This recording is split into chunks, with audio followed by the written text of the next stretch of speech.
नमस्कार मंडळी, आज अतिशय पारंपरिक पदार्थ बनवते। त्यासाठी इथं मी घेतलेला आहे काशी भोपळा किंवा याला डांगर असं सुद्धा म्हणतात किंवा उपवासाचा भोपळा सुद्धा म्हणतात। खूप मोठा असतो। तर हा भोपळा माझी मैत्रीण गावावरून घेऊन आलेली आहे, त्यामुळे हा पदार्थ बनवण्याचा मोह आवरला नाही। म्हटलं तुमच्यासोबत सुद्धा रेसिपी शेअर करावी। तर इथं 1 किलोपेक्षा मोठा हा भोपळा होता। तर याचा तुम्ही रंग बघा, अशा पद्धतीच्या रंगावरती होता हा। जो हिरवा जो भोपळा असतो ना, त्याचा हा पदार्थ तेवढा चवीला छान लागत नाही, पण असा पिकलेला जो भोपळा असतो ना, त्यापासून हा पदार्थ खूप छान होतो। पदार्थ काय आहे ते पुढे सांगते। तर इथं 1 किलोपेक्षा जास्त हा काशी भोपळा होता। त्यामधला मी अर्धा किलो इथे घेतलेला आहे आणि जो थोडासा आहे तो मी ठेवलेला आहे। माझ्या मिस्टरांना असा उकडून दुधामध्ये खायला खूप आवडतो, त्यासाठी मी थोडासा ठेवलेला आहे। आता बारीक बारीक याचे पीस करून घेतलेले आहेत। कढईमध्ये पाणी गरम करण्यासाठी ठेवलेलं आहे आणि चाळणीमध्ये आपल्याला याला वाफवून घ्यायचं। याला वाफवण्यासाठी 9 ते 10 मिनिटाचा वेळ लागतो। सुरुवातीला मोठ्या गॅसवर उकळी काढायची आणि त्यानंतर गॅस मध्यम करून हा भोपळा आपल्याला छान असा उकडून घ्यायचा आहे। यामध्ये आपल्याला पाण्याचा अजिबात वापर नाही करायचा। हा पदार्थ बनवत असताना हा भोपळा खूप लवकर वाफला जातो किंवा शिजला जातो। त्यानंतर आपल्याला गरम गरम असतानाच हे काढून घ्यायचं आहे। याला थंड करत बसायची गरज नाही। आता इथं ज्या झाऱ्याने आपण पुऱ्या वगैरे काढतो ना, तो झारा इथं मी घेतलेला आहे। का तर हा जो भोपळा आहे ना, चमच्याने याचा गर काढण्यामध्ये ना खूप वेळ जातो किंवा खूप पसारा होतो। त्यामुळे ह्या ट्रिकने तुम्ही याचा गर काढून घेऊ शकता। हे बघा, अतिशय सोप्या पद्धतीने याचा गर निघतो। तर याच पद्धतीने सगळा गर मी काढून घेणार आहे। तर आता आपण घेतलेला जो भोपळा आहे ना, तो अर्धा किलो आहे। तर अर्धा किलो भोपळ्यासाठी इथं मी घेणार आहे 350 ग्रॅम गूळ। जो पदार्थ आपण बनवतोय ना, हा पदार्थ तुम्ही एकदा बनवला ना, तर अगदी 5 ते 6 दिवस हा पदार्थ छान टिकतो। तुम्ही जर कुठे प्रवासात जाणार असाल ना, तर हा पदार्थ तुम्ही सोबत घेऊन जाऊ शकता। चवीला खूप छान लागतो। तर इथे बघा, मस्त सगळा गर मी काढून घेतलेला आहे। जर तुम्ही कच्चा काशी भोपळा पाहिला असेल तर तो जो आहे ना, थोडासा पिवळसर असतो आणि हा इतका छान असा पिकलेला होता ना, त्यामुळे याचा जो गर आहे ना, हलकासा केशरी आहे आणि इतका सुंदर याचा घमघमाट सुटलेला आहे ना। तर आपण इथे अर्धा किलो काशी भोपळा घेतला होता, त्यासाठी इथं मी 350 ग्रॅम गूळ घेतलेला आहे। तसं तर याचं वजनी प्रमाण ची गरज नाही, पण तरीसुद्धा तुम्हाला वाटीचं प्रमाण सांगते। जर हा जो गर आहे ना, हा मोजून घ्यायचा। जर 1 वाटी गर असेल ना, तर त्याला 1 वाटीपेक्षा थोडासा कमी गूळ घालायचा। आणि हे ना कोमट आहे, जो भोपळा आहे ना तो कोमट आहे। कोमट असतानाच यामध्ये ना बारीक चिरून गूळ घालायचा, म्हणजे गूळ जो आहे ना तो व्यवस्थित असा वितळला जातो। यामध्ये याच्या असे खडे वगैरे किंवा अशा बारीक बारीक गोळ्या वगैरे राहत नाही। छान याचं असं स्मूथ अशी पेस्ट तयार होते, किंवा तुम्ही एकदा मिक्सरमध्ये सुद्धा फिरवून घेऊ शकता। पण हा जो गर आहे ना, हा कोमट आहे, यामध्ये हा गूळ व्यवस्थित वितळला जातो। बरं मंडळी, तुम्ही आज आपल्या चॅनलवर पहिल्यांदा आला असाल ना, तर चॅनलला जरूर सबस्क्राईब करा आणि हा व्हिडिओ तुम्हाला जरासुद्धा आवडला ना, तर व्हिडिओला लाईक करा। तर इथं मी 2 विलायची ताज्या कुटून घेतल्या होत्या, म्हणजे त्याचा स्वाद खूप छान येतो। तुम्ही अशी रेडीमेड वेलची पावडर जरी घातली ना, तरीसुद्धा चालणार आहे। थोडंसं मीठ घालायचं, म्हणजे गोडाचा कोणताही पदार्थ चवीला उत्तम लागतो। त्यानंतर इथं मी थोडंसं जायफळ किसून घातलेलं आहे, खूप छान असा सुगंध येतो। आता हे मिक्स करायचं आणि झाकण ठेवून यामधला गूळ वितळेपर्यंत थोडंसं साईडला ठेवायचं। तर गूळ मी सुरुवातीलाच थोडासा बारीक चिरून घेतला होता, त्यामुळे फार वेळ आपल्याला ठेवण्याची गरज नाही। इथं मी यामध्ये थोडीशी खसखससुद्धा घातलेली आहे।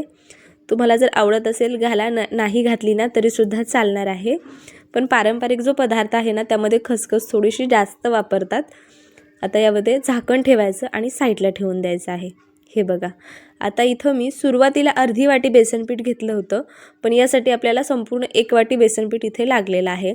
त्यानंतर इथं मी सुरुवातीला 2 वाट्या गहूपीठ घेतलं आणि 1 वाटी इथं मी साईडला ठेवलेले आहे, म्हणजे जरी पुढे आपल्याला लागलं तर आपण वापरू शकतो। आता आपल्याला हा जो गर आहे ना, यामध्ये जेवढं पीठ मावेल तेवढं पीठ यामध्ये घालायचं आहे। हा पदार्थ असा वातट होऊ नये आणि किंवा असा कडक होऊ नये, त्यामुळे यामध्ये आपल्याला बेसनपीठ घालायचं आहे। म्हणजे जर आपण इथे जर 4 वाट्या गहूपीठ आहे, त्यासाठी इथे आपल्याला 1 वाटी बेसनपीठ इथं लागलेलं आहे। त्या अंदाजाने तुम्ही इथं बेसनपीठ घेऊ शकता, म्हणजे बेसनपीठ थोडंसं कमी जरी घातलं ना तरीसुद्धा चालणार आहे। पण हा पदार्थ बेसनपीठामुळे अतिशय खुसखुशीत आणि चवीला अप्रतिम लागतो। एक चवसुद्धा छान येते आणि पदार्थ खूप मस्त राहतो। जर नुसतं गहूपीठ घातलं ना, तो थोड्या दिवसांनी हा पदार्थ म्हणजे अगदी 2 दिवसांनी कडक व्हायला सुरुवात होते, पण बेसन पीठ घातल्यामुळे हा पदार्थ अगदी आठवडाभर छान राहतो. आपण यामध्ये थेंबरही पाण्याचा वापर न केल्यामुळे हा पदार्थ खूप दिवस टिकतो. आणि महत्त्वाचं म्हणजे जसा जसा हा पदार्थ शिळा होतो ना, तसा तसा चवीला खूप छान लागतो. बटाट्याच्या भाजीसोबत किंवा शेंगदाणा चटणीसोबत मस्त लागतो. तर आज आपण जो पदार्थ बनवतोय त्या पदार्थाचं नाव आहे मस्त अशा घाऱ्या. तर घाऱ्या खूप जणांनी ऐकल्या असतील, पण काहींनी नसेल ऐकल्या. तर हे घारगे आहेत जे चवीला खूप भारी लागतात. इथं आपल्याला संपूर्ण 4 वाट्या गव्हाचं पीठ लागलं होतं. त्यासाठी मी सुरुवातीला अर्धी वाटी बेसन पीठ घेतलं, पुन्हा इथं अर्धी वाटी बेसन पीठ घेतलेलं आहे. गहू पीठ जर वाढवलं त्यासोबत बेसन पीठसुद्धा थोडंसं वाढवायचं, हे लक्षात ठेवा. यामध्ये जेवढं पीठ मावेल ना तेवढं पीठ यामध्ये घालून मळून घ्यायचं. तुम्हाला पिठाची क्वांटिटी कमी किंवा जास्त लागू शकते, संपूर्ण हे पिठावरती अवलंबून असतं. त्यानंतर थोडंसं तेल घालायचं आणि पुन्हा एकदा हे मळून घ्यायचं. हे बघा, आता हे पीठ मळत असताना आपल्याला खूप असं हे सैलसर मळायचं नाही. जसं आपण पुरीला मळतो ना, अगदी तशा पद्धतीचं मळून घ्यायचं. जर खूप सैल जर तुम्ही मळून घेतलं ना, तर काय होईल ना, आपल्या ज्या घाऱ्या आहेत ना त्या खूप तेलकट होतील आणि मग आपल्याला ते खाण्याची इच्छा होणार नाही. त्यासाठी आपल्याला पीठ सुरुवातीला मळत असताना घट्टसर मळायचं. त्यामुळे इथे सांगितलेलं आहे जसं लागेल तसं पीठ तुम्ही इथे वाढवू शकता. आता आपल्याला याला मुरवत ठेवायचं नाही, का तर यामध्ये आपण गूळ आणि काशी भोपळा घातलेला आहे. त्यामुळे हे जे पीठ आहे ना खूप लवकर पातळ होण्याची शक्यता असते. त्यामुळे मळून घेतलं की लगेचच याच्या घाऱ्या बनवायला घ्यायच्या किंवा अशा गोल गोल अशा आपल्या पुऱ्या बनवून घ्यायच्या आहेत. त्यासाठी इथं मी छोटे छोटे उंडे करून घेतलेले आहेत. जर तुमच्याकडे वेळ नसेल किंवा तुम्हाला जर एकसारख्या सगळ्या अशा घाऱ्या हव्या असेल ना, तर मोठ्या मोठ्या चपात्या बनवायच्या आणि एखादी छोटीशी वाटी किंवा एखादं डब्याचं झाकण वगैरे जर असेल ना, त्याने एकसारख्या घाऱ्या ह्या बनवून घ्यायच्या. पण इथे माझ्याकडे वेळ होता, त्यामुळे इथं मी अशा पद्धतीने याच्या घाऱ्या लाटून घेत आहे. हे बघा, घारी लाटून झाली की यावरती ना पुन्हा थोडीशी खसखस घालायची, म्हणजे दिसायलाही छान दिसतं आणि चवसुद्धा खूप भारी येते. तर इथे बघा, ही जी घारी आहे ना ही खूप जाडसुद्धा नसावी आणि खूपच पातळसुद्धा नसावी, मध्यम असली पाहिजे. म्हणजे कसं, आपण ज्यावेळेस तेलात तळू ना त्यावेळेस छान टम्म फुगली जाते आणि महत्त्वाची म्हणजे कडक होत नाही किंवा खूप अशी जर आपण जाड लाटली ना तर ती वरून तर तळली जाते पण आतून कच्ची राहण्याची शक्यता असते. त्यामुळे मध्यम लाटून घ्यायचं. हे बघा, तर अशाच पद्धतीने मी सगळ्या घाऱ्या लाटून घेतल्या होत्या. सुरुवातीला अगदी 9-10 घाऱ्या लाटून घ्यायच्या, तळून घ्यायच्या, पुन्हा परत लाटायच्या आणि पुन्हा परत तळायच्या. जर असं केलं ना तर सगळ्या घाऱ्या छान अशा टम्म फुगतात आणि खूप मस्त तयार होतात. थंड झाल्याच्या नंतर तुम्ही हवाबंद डब्यामध्ये याला ठेवू शकता.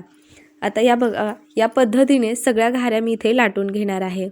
हा व्हिडिओ जर तुम्ही फेसबुकला पाहत असाल, तुम्ही याआधी कधी घाऱ्या खाल्ल्यात का मला कमेंट करून जरूर सांगा. आणि खाल्ल्या असेल तर तुम्हाला घाऱ्या आवडतात का ते सुद्धा नक्की कळवा. तर इथं पुरीसाठी आपण जसं तेल गरम करून घेतो ना, अगदी त्या पद्धतीने तेल गरम करून घ्यायचं. खूप कडकडीत तेल गरम करायचं नाही किंवा खूप कोमट तेल नसावं, मध्यम तेल गरम असलं पाहिजे. सुरुवातीला एकच घारी सोडायची, तळून बघायची, तेल व्यवस्थित तापलं असेल तर जास्त सोडायच्या. आणि ज्यावेळेस तेलाला असा छान ताव येतो ना त्यावेळेस तुम्ही 4-4, 5-5 घाऱ्या जरी तळून घेतल्या ना तरीसुद्धा चालणार आहे. तर इथे बघा, मस्त ह्या घाऱ्या टम्म फुगतात. ज्यावेळेस तुम्ही फ्राय करताल ना त्यावेळेस या थोड्याशा सॉफ्ट लागतात, हे लक्षात ठेवा.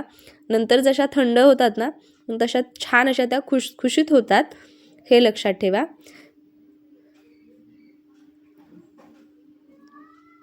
अशा छान बदामी रंगावरती तळून घ्यायच्या.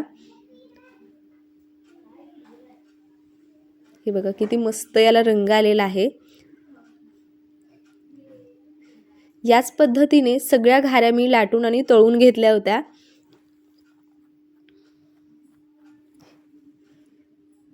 हे बघा, सुरुवातीला मी 2-2, 3-3 तळून घेतले आणि तेल व्यवस्थित तापल्याच्या नंतर मग मी 4-4, 5-5 घाऱ्या तळून घेतल्या. म्हणजे पटापट तळून होतात, आपला वेळसुद्धा वाचतो. आणि जर आपण एकट्या घाऱ्या लाटून घेतल्या ना तर काय होतं ना, तेलसुद्धा करपण्याची शक्यता थोडीशी कमी होते.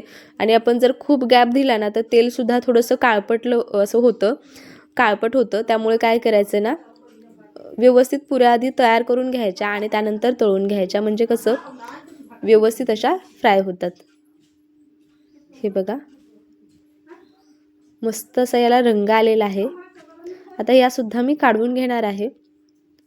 तर मंडळी ही रेसिपी तुम्हाला कशी वाटली ना मला कमेंट करून जरूर सांगा. आणि आता थंडीचे दिवस आहेत त्यामुळे सकाळी चहासोबत ह्या घाऱ्या खाण्याची मजाच वेगळी आहे. त्यामुळे जरूर रेसिपी ट्राय करा.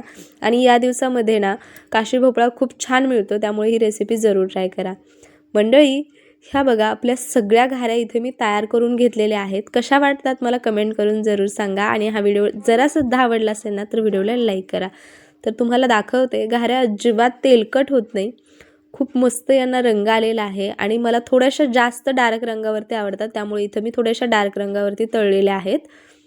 हे बघा अजिबात ह्या घाऱ्यात तेलकट होत नाही, एकूण एक घारी टम्म फुगलेली आहे. तुम्ही बघू शकता मस्त खुसखुशीत झालेल्या आहेत. प्रमाण लक्षात ठेवा, प्रमाण डिस्क्रिप्शन बॉक्समध्ये सुद्धा मी तुम्हाला लिहून देणार आहे, तिथून तुम्ही याचा स्क्रीनशॉट घेऊन मस्त अशा ह्या घाऱ्या तयार करू शकता. पिठाचं प्रमाण लक्षात ठेवा, 4 वाट्या आपण गहू पीठ वापरलं होतं, त्यासाठी 1 वाटी बेसन पीठ वापरलं होतं. तर हे बघा आजची ही रेसिपी तुम्ही ट्राय करा, कशी वाटली मला कमेंट करून सांगा. मी भेटते पुन्हा अशाच एखाद्या छानशा रेसिपीसोबत. तोपर्यंत बाय बाय.